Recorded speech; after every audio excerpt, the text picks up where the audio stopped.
She walked into the bank like any other customer, calm, confident, carrying nothing but a small leather bag. All she wanted was to withdraw her own money. But what happened next wasn't about banking rules. It was about who she was. The teller's polite smile vanished. Suddenly, her identity was questioned, her dignity stripped away in front of strangers. Each second felt heavier, every glance a silent accusation. But what they didn't know, what no one in that room knew, was that this customer had the ultimate trump card. And when she revealed it, the entire room froze. It had been an ordinary Thursday morning in Atlanta. The summer sun spilled through the blinds of her office as she finished signing the last of the day's paperwork. For years, Monica Ellis had built her career from the ground up, starting as a junior analyst in a cramped cubicle and climbing her way into the upper ranks of the finance world. She'd worked late nights, skipped vacations, and fought for every promotion in an industry where very few people looked like her,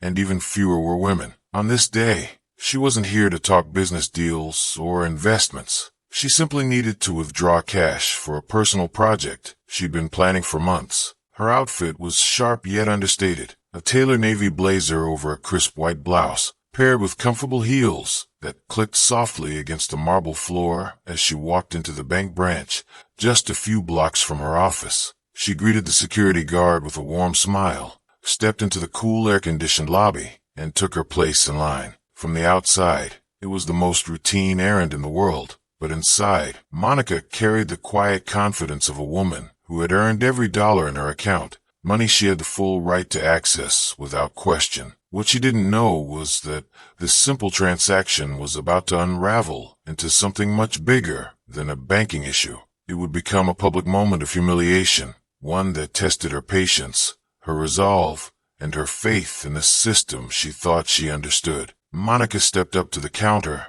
and slid her withdrawal slip across the glass. The teller, a young man with neatly combed hair and a crisp uniform, glanced at it, then at her. His eyes lingered longer than they should have, and the smile he had given the customer before her was nowhere to be found. He typed something into his computer, brows furrowing slightly. "One moment," he said, before standing and walking to a supervisor.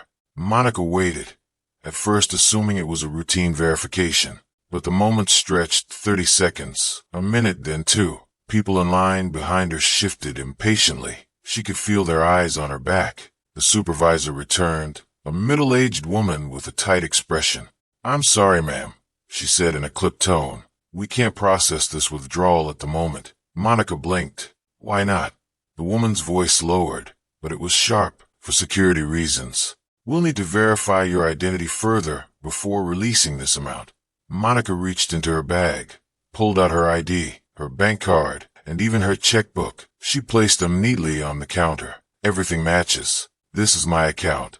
Still, the supervisor didn't touch the documents. Instead, she gave Monica a long, assessing look, a look that carried an unspoken judgment, the kind of look she had seen before in boardrooms and business dinners, when people assumed she was there to serve coffee instead of lead a meeting. Other customers glanced over now, sensing tension. The security guard shifted his weight near the entrance. Monica could feel the heat rising in her chest, the mix of embarrassment and anger that comes when you know the real reason for the treatment, but also know they'll never say it outright. The teller spoke again, quieter this time. "We'll have to put a temporary hold on this transaction. You'll need to come back after we've reviewed it." Her mind raced. She had withdrawn larger amounts before without issue. She had proof. She had the balance. And yet, here she was being treated as if she were suspicious, dangerous, or dishonest. As she stood there, her thoughts went to every time she had been doubted, dismissed, or second-guessed, not because of her qualifications, but because of the color of her skin. But this time, she wasn't just another customer.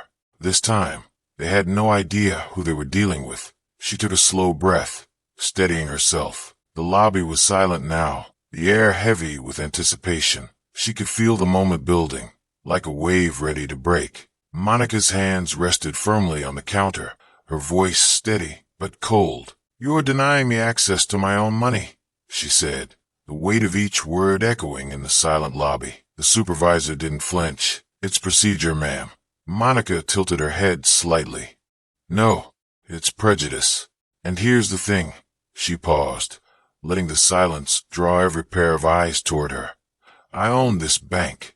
A ripple of disbelief swept through the room. The teller's mouth opened, then closed again, as if searching for a script that no longer applied. The supervisor blinked rapidly, her professional mask cracking just enough to reveal panic beneath. I'm Monica James, she continued, her voice firm but calm. CEO, majority shareholder, the person who signs your paychecks.